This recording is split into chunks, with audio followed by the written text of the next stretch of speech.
So I have an honest and something that needs to be said question for everybody out there. Who the fuck asked for this? For any of this? Anyone not named Adam Silver? Anyway, this is Sports Central, part of the Closing Tag Network. I already laid out why things look different. Excuse me, in the emergency pod. So I'm not going to rehash all of that. What I'm referring to when I say who asked for this is the NBA in-season tournament. So in case you haven't been paying any attention, the NBA just wrapped up its in-season tournament. This is something that Adam Silver, the commissioner of the NBA, has been wanting to institute for a very long time, practically ever since he took over as commissioner of the NBA from David Stern.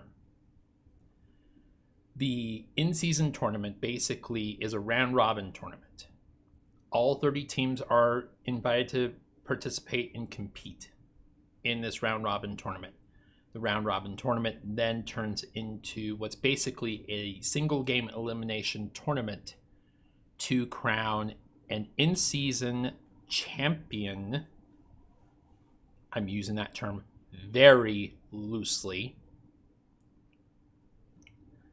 And for all intents and purposes, it has turned into a complete clusterfuck.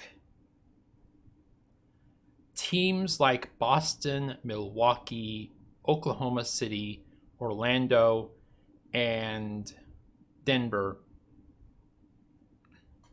basically have all scoffed at the idea of actually competing in this tournament. Let me just break down who the final four teams were in this tournament. And then I'll let you decide who, or if this was an actual championship tournament or just some complete fucking farce. In the Western Conference, you had the New Orleans Pelicans, who, if the playoffs, the actual playoffs, were to start today, would be in the play-in. Barely, but they would be in the play-in. The Los Angeles Lakers, granted, are the 5th seed right now. The Indiana Pacers and the Milwaukee Bucks.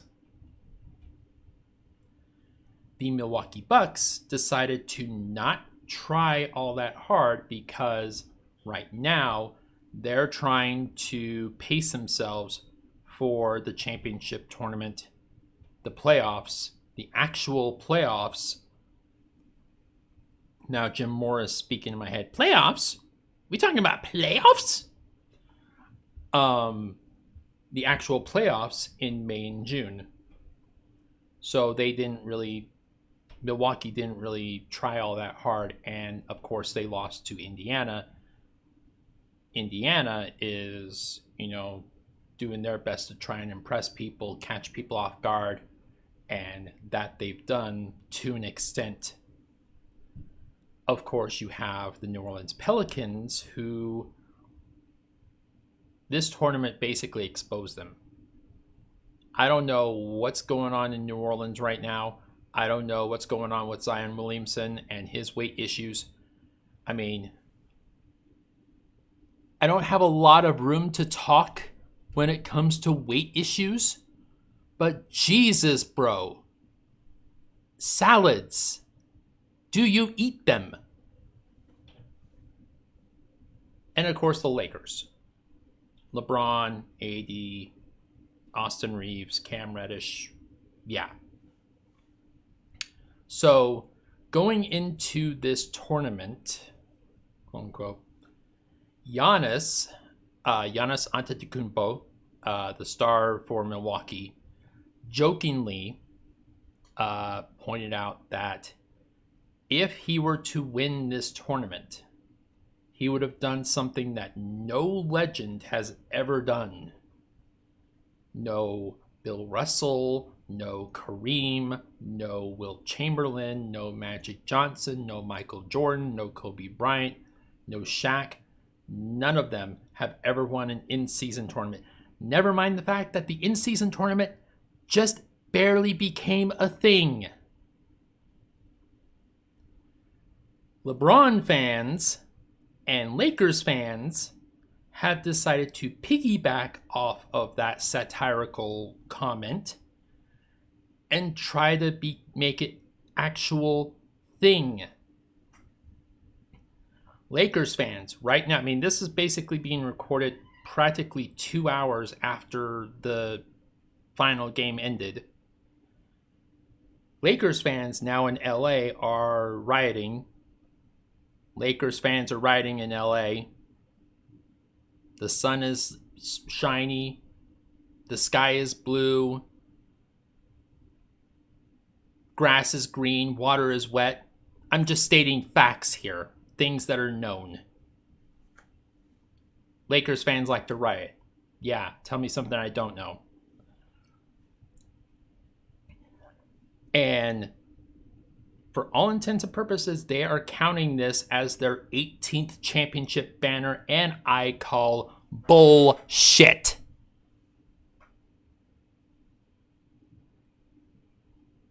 LeBron stands in a desperate attempt to try and manufacture and pad numbers to try and make him look better than Jordan, because that's been their thing these last few years, are stating that this is basically his 5th ring. Again, bullshit. So, the reason I'm calling bullshit on that is this. You did not get everybody's best shot. You did not get everybody's best, ability in play. Teams that had no business being in this tournament, teams like Detroit, teams like Washington, teams like San Antonio, teams like Utah, they had no business being in a playoff type scenario, and yet they were. That is not something that you should be gloating over. That is not something that you should be celebrating as if you won a championship, because you didn't. I am happy for Lakers fans that they get to have this little moment on December 9th with still 4.5 months left in the season. But let's not mince words. Let's not sugarcoat it. Let's not beat around the bush. Let's not call it for anything what it is. It is a participation trophy. And I don't use that term very often. Plain and simple, plain as day, you just got a participation trophy. Congratulations. And the LeBron stands can hit my email up at raul@theclosingtag.com and call me a LeBron hater all you want. Guess what? You know what? Guilty as charged. Guilty as charged. It's not that I hate LeBron himself. It's not that I hate LeBron the player or LeBron the human being. For all accounts, LeBron seems to be like a stand-up guy.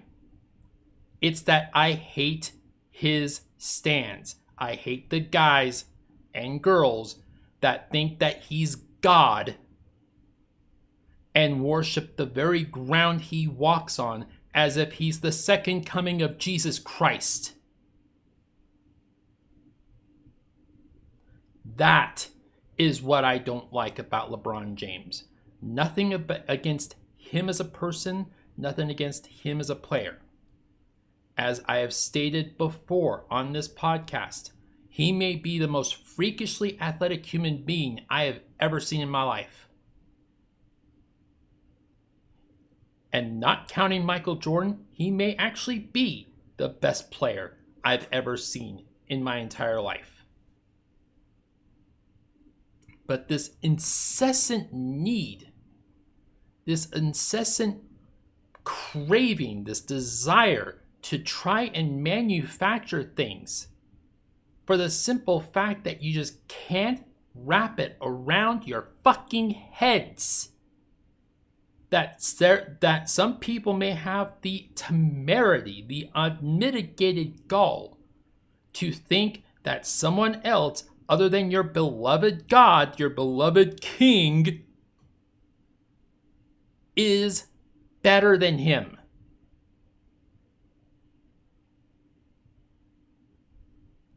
You are manufacturing shit out of thin air for no reason whatsoever, and you don't need to do it. Let us appreciate your guy for what he is. LeBron, let us appreciate you for what you are. You have 4 championship rings. That's 4 more than my favorite point guard of all time, John Stockton, has. Let me appreciate that about you. You don't need to be the GOAT in everybody's eyes to be great. LeBron stands.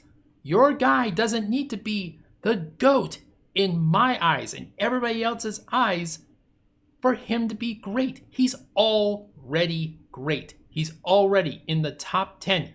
No questions asked. He is in everybody's top 10. He's practically in half of America's Mount Rushmore of greatest basketball players of all time. You don't need to do this.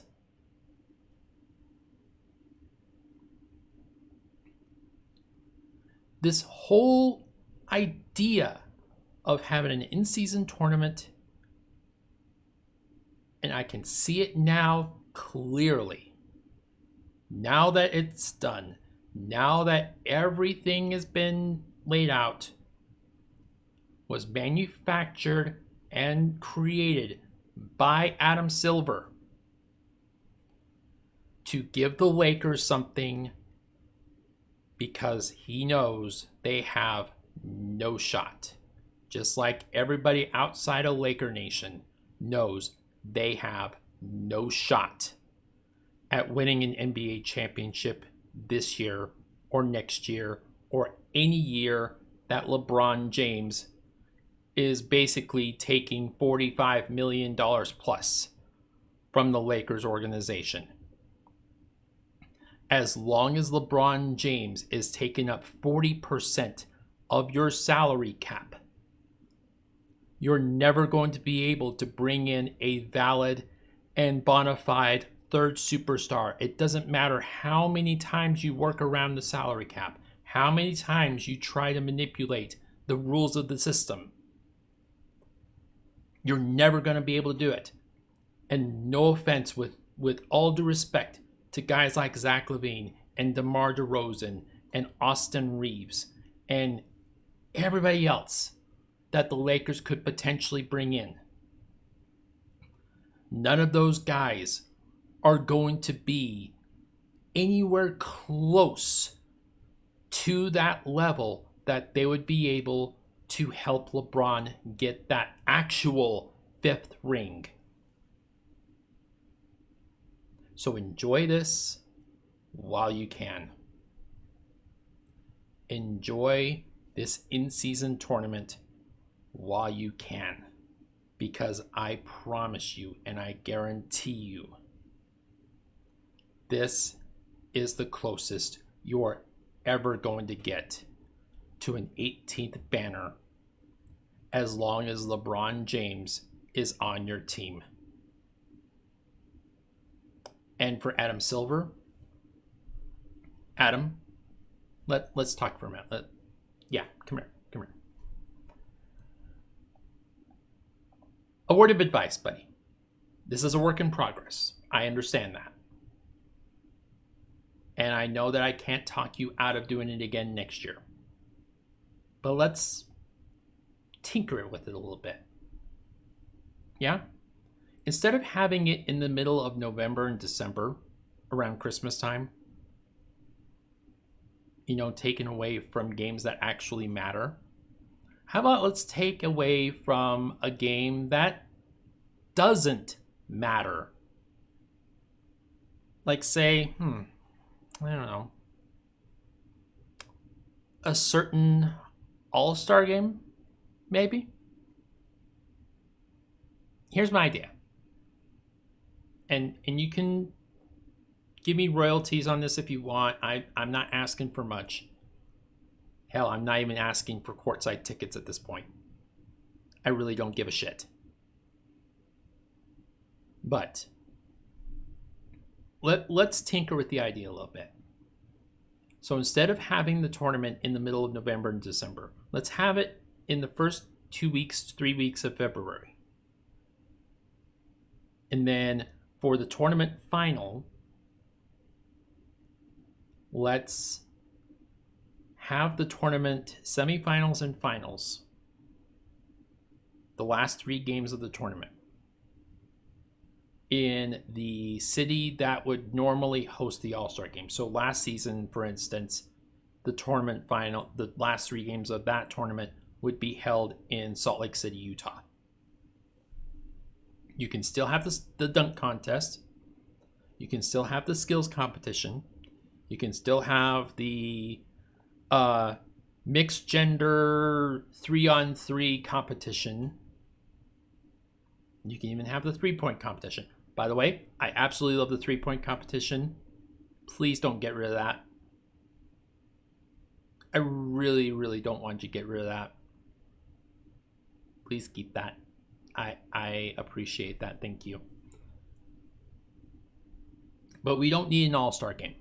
We don't need 12 players on each team pretending to give a shit about playing a game that doesn't matter. So instead, let's have 4 teams playing 3 games, pretending to give a shit with 3 games that don't matter. So yeah, it's a win-win for everybody. And you can still recognize the 12 best players from each conference without asking them to basically say, yeah, well, I've got a sick puppy at home. I'm not going to attend. Thank you, though. Or, in Karl Malone's case in 1997, he flat out said, you know what? I don't like Cleveland. I'm not coming. Thank you. Fuck you. Bye. So, just a suggestion, Adam. Otherwise, I think you're doing an okay job. By the way, since I have your attention, Mr. Silver, I don't know if I should call you Adam or Mr. Silver or Commissioner. Let's go with Commissioner. While I have your attention, Commissioner, can we do something about the fucking referee problem? Your referees are out of control and it needs to stop. That's all. That's all I wanted your attention for. Anyway, I hope you guys enjoyed the last 20 minutes of me rambling about the NBA. Like I mentioned in the emergency pod, some changes are being made to the podcast. Let me know what you guys think about the changes so far. Let me know what you guys think about the new format. Drop a comment on Facebook. Like, share, and comment. If you are listening to this on Spotify, leave a review. I will be reading those. If you are watching this on YouTube, like, subscribe, hit the bell for notifications. That way, if a new video drops, I don't have a set schedule anymore. So having that bell for notifications will definitely come in handy now. But once a new episode drops and you have that bell for notifications turned on, you'll be alerted.